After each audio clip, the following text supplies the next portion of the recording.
지리의 힘 앤드 스튜디오 드라쿤. 최근 들어 텐션이 떨어지고 있는 와중에 꾸역꾸역 읽은 팀 마샬의 지리의 힘.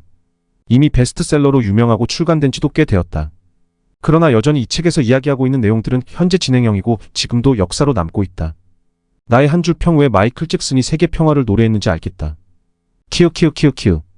이 책을 읽고 나니 세계 평화를 간절히 바라게 된다. 가끔 소원이 세계 평화라고 말하는 사람들의 말을 이제는 쉽게 생각하지 않을 것이다.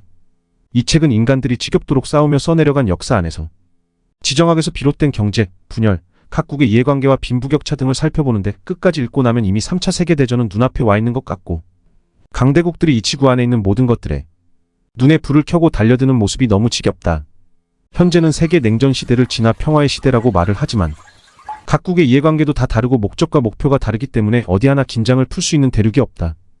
아쉬운 점 팀 마샬의 소개에서 보면 각국의 분쟁 지역 현장에서 기자로 활동해온 이력과 정치, 종파, 민족, 역사, 문화 등을 꾸준히 취재해왔다고 한다. 그래서 책 내용에도 기자로 취재를 다니면서 직접 겪었던 생생한 이야기나 역사가 지나친 이야기들이 쓰여 있을 거라 기대했는데 그런 개인적 경험들보다는 그동안의 역사에서 있었던 객관적인 사실들로 서술해 나가서 세계사 수업 느낌이 강하다는 점이다. 그렇다고 해서 이 책의 내용이 모자라거나 부족하다는 느낌은 아니다. 전 세계를 한 바퀴 돌아 마지막은 지구 머리 위에서 바라보는 이야기이기 때문에 이 정도가 충분하다는 느낌이 든다. 각 장의 요약과 줄거리. 1. 중국 4천년 만에 대륙의 나라에서 해양 강국을 꿈꾸다. 저자는 중국을 맨 앞 순서에 놓았다.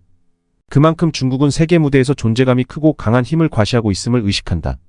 중국은 위로는 몽골 사막, 동쪽으로는 얼어붙은 산악지대인 러시아와의 국경, 남으로는 태평양과 인도양으로 이어지는 요긴한 항구들. 그렇게 돌아 북서쪽으로 오게 되면 천연의 만리장성인 히말라야가 인도와 구분 지어준다.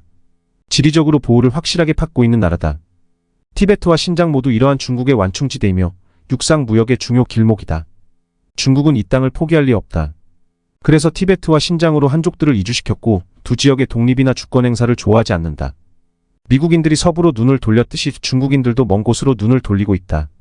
현대의 철로 만들 수탉즉 기차은 한족을 티베트 땅으로 실어 나르고 있다. P37. 중국은 더 넓은 세계로 나가기 위해 남중국해에서 반드시 영유권을 주장해야 한다. 중국은 절대 대륙만을 바라보고 있지 않다. 전 세계 항구 건설에 열을 올리고 있고 어느 땅에 안 끼는 곳이 없다. 만약 일본이나 미국과의 마찰을 피할 수만 있다면 중국의 유일한 위험은 중국 자신밖에 없다. P53. 앞서 보았듯이 지구상에서 중국인들이 안 가는 곳은 없다. P243. 미국 지리적 축복과 전략적 영토 구입으로 세계 최강국이 되다. 중위도에서 양쪽에 해양을 끼고 있고 비옥한 평원이 펼쳐진 나라 미국은 손만 대면 금이 나오고 사는 땅마다 대박이 터지는 곳이다. 만약 당신이 복권에 당첨돼서 살고 싶은 나라의 땅을 사고 싶다고 해보자. 부동산 중개인이 가장 먼저 소개해주는 곳은 바로 미합 중국이리라. P58. 미국 역사상 신의 한 수인 루이지애나를 거의 헐값에 프랑스에게서 구매하면서 번영으로 가는 길을 닦는다. 유럽 동네에서 전쟁을 치르는 동안 미국이 가장 덕을 많이 보게 된다. 미국의 독립전쟁 후 프랑스가 루이지애나를 포기하고 스페인이 나폴레옹과 전쟁을 치르느라 지쳐있는 동안 스페인 본국은 플로리다뿐 아니라 캘리포니아 지역까지 내어준다. 이제 문제는 멕시코와의 분쟁인데 텍사스라는 중요한 지역이 멕시코에서 독립을 했고 역사는 미국에 손을 들어줬다. 미국은 이제 러시아와 팽팽한 긴장관계를 갖고 있다. 미국은 유럽에 공을 들인다. 또한 나토에 공을 들이면서도 때로 미국의 국익과 관련된 일이라면 행동에 옮길 것이다. 그러나 현재 미국의 러시아는 대체로 유럽의 문제 가운데 하나다. 물론 그렇다고 잠시의 끈을 늦추진 않겠지만 P76. 미국이 쇠락할 것이라는 예측이 유행했지만 저자는 그래도 여전히 탁월한 경제 대국이며 하드파워와 소프트파워가 모두 강한 나라이기에 쇠락은 쉽지 않을 것이라 말한다. 신은 바보들과 주정뱅이들 그리고 미국에게 특별한 섭리를 베푸신다. 이 말은 지금도 여전히 유효해 보인다. P98. 3. 서유럽 이념적 분열과 지리적 분열이 함께 감지되다. 근대 세계는 좋든 나쁘든 유럽으로부터 나왔다. 이 광대한 유라시아 대륙의 서쪽 전초 기지는 계몽주의를 탄생시켰고 이는 산업혁명의 모태가 되어 현재 우리가 일상적으로 영위하는 모든 것을 가능케 했다. P91. 이러한 유럽은 과거부터 지금까지 평화로웠던 적이 없다. 유럽에서 북유럽 평원으로 지리적 축복을 받은 서유럽과 섬이 많고 해안은 가파른 벼랑의 평야도 거의 없는 남유럽은 지리적으로 차별을 받았다. 지리적 언어적으로 다양하게 분리되어 있는 이 유럽은 자기들끼리 패권전쟁으로 싸우다가 세계대전 이후 유럽 연합으로 번영과 평화를 이루었지만 그마저도 영국의 브렉시트로 쉽지 않은 길을 가고 있다. 특히 전쟁 시절을 겪어보지 않고 현재의 위기를 맞은 이들은 유럽의 통합이 무슨 이득을 가져다 주는지 의문을 갖는다. 하지만 유럽은 지난 65년 이상 유례없는 평화의 시기를 누려왔다. 비록 우리 앞에는 여전히 극복해야 할 문제와 난관이 있지만 해답은 그것밖에 없다. 평화 말이다. P117. 4. 러시아 가장 넓은 나라지만 지리에게 폭수의 일격을 당하다. 러시아는 넓다. 가장 넓다.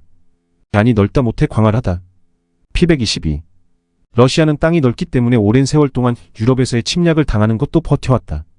그런 러시아가 늘 염원하는 것은 부동항이다. 위로는 북극이고 아래로는 대륙이니 해상으로의 진출이 어렵기에 어떻게 해서든 부동항을 손에 넣어야 세계로 진출을 하기 때문이다.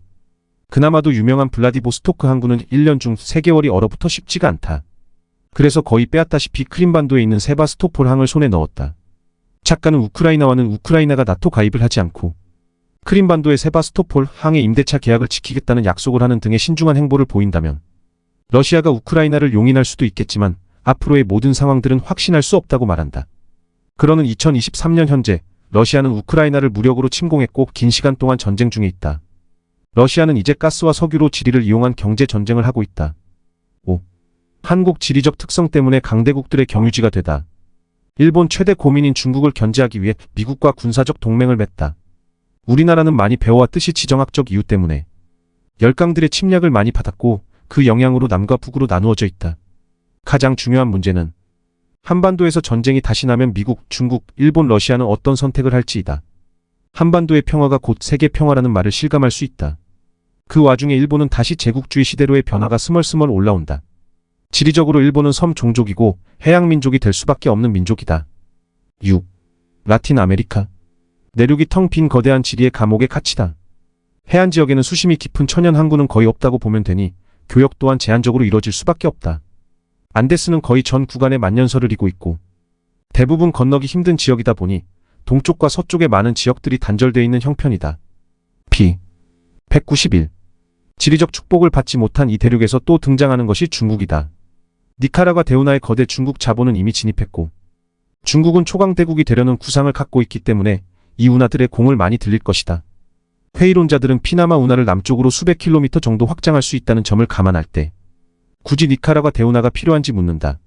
하지만 중국은 더 큰 선박들이 운항할 수 있는 이 운하의 관리권을 쥐어서 오로지 중국만이 감당할 수 있는 규모의 경제를 확보할 것이다. P105. 7. 아프리카 유럽인이 만들어 놓은 지정학의 피해자가 되다. 유럽의 영향력이 대륙 곳곳을 지나갔고 여러 국경 분쟁으로 상처가 났다. 물론 그 때문만은 아니고 지리가 최대 장애물이긴 하다. 남북으로도 교류가 되기 어렵고 농업이 발달하기도 어렵다. 고지대에서 발원한 강들이라 배를 띄우는 것도 쉽지 않고 강끼리의 연결도 잘 안 되었다. 그중 가장 뜨거운 지역은 콩고인데 현재 빈곤 국가 중에 아주 높은 순위에 있다. 이 지역은 현재 아프리카판 세계대전의 현장이다. 안 끼는 곳이 없는 중국은 이 아프리카에도 손을 뻗어 자기들의 영향력을 높이고 있다. 8. 중동 인위적인 국경선이 분쟁의 씨앗이 되다. 이쯤 읽으면 유럽인들이 세계 역사에서 저질러 놓은 일들 때문에 아주 지겨워지려고 한다. 무엇이 중간인가? 어디로부터의 동쪽인가? 이 명칭은 유럽인들이 세계를 보는 시각을 그 바탕에 깔고 있다. P. 255. 유럽인들은 자기네들 멋대로 이 지역에 선을 그어버렸고 유례없이 인위적인 국경선들을 만들어냈다. 이 지역들의 경계는 지리적으로 높은 모래 둔덕에 불과하다. 지역 전체의 다양한 종교와 분파로 인해서 통합은 쉽지 않은데 이라크는 영국이 난장판으로 합쳐놓았다고 표현한다.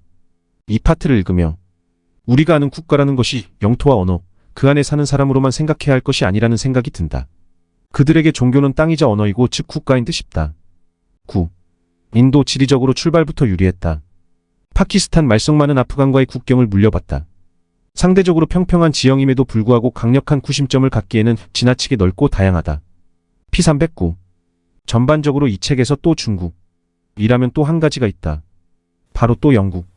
영국은 아대륙의 중심부를 지키지 못했고 인도는 여러 개로 갈라졌는데 영국은 세계대전을 치르고 이 지역을 마구 흐트려 놓고 홀랑 떠나버려 난장판이 되었다. 종교와 언어로 나뉜 사람들 사이의 내전은 엄청난 인명피해를 낳았고 그렇게 파키스탄과 인도가 나뉘었다. 현재 파키스탄은 인도에게 견줄 수는 없는 경제 군사력이지만 핵을 보유하고 있기 때문에 쉽게 생각할 수는 없는 국가이다. 인도는 국경을 접한 작은 나라들도 신경을 써야 하지만 그에 못지않게 중국도 견제를 해야 한다. 10. 북극 21세기 경제 및 외교의 각축장이 되다. 러시아는 정말 더 북극이 녹기를 간절히 바랄까? 인간들이 가지다 못해 북극에도 손을 대는 모양새를 보니 역시 인간의 욕심과 탐욕에는 끝이 없음을 느낀다. 북극에서 절대적으로 큰 범위를 차지하는 러시아는 쇠빙선을 32척이나 갖고 있다고 한다. 지리의 힘을 넘어 원하는 것을 얻기 위한 인간의 걸음이 이제는 무섭게 느껴진다. 작가는 북극을 마지막 장으로 놓음으로써 아주 큰 메시지를 전달하고 있다. 어쩌면 이곳은 국가들 간의 또 다른 전쟁터로 바뀔지 모른다. 다른 나라에 대한 공포 때문이든 탐욕 때문이든 싸움은 시작됐다. 하지만 북극은 또한 다르다. 즉 어떻게 처리하느냐에 따라 달라진다. 제로섬 방식의 게임이 얼마나 개걸스러운지 우리는 역사를 통해 알고 있다. P360 정리를 하려고 애를 써보았으나 이 지구 안에 각기 다른 70억 인구의 욕심과 생각들을 다 담기에는 너무 부족했다. 이 책은 어떻게 보면 세계사의 컷하기로 보일 수 있겠지만 각 나라의 전체 역사와 지리적 특성을 잘 따라가다 보면 앞으로의 세계 뉴스들이 더 재밌게 느껴질 것 같은 내용들이다. 왜 러시아와 우크라이나는 전쟁을 하고 있고 나토 가입 여부가 중요한 이슈인지, 영국은 왜 유럽연합을 탈퇴했는지, 인도와 파키스탄은 왜 사이가 안 좋은지, 아프리카는 왜 가난하고 중동은 무장단체가 많은지. 세상을 잘 보는 좀 더 높은 도수의 안경을 원한다면 꼭 한번 읽어봐야 할 책인 것 같다.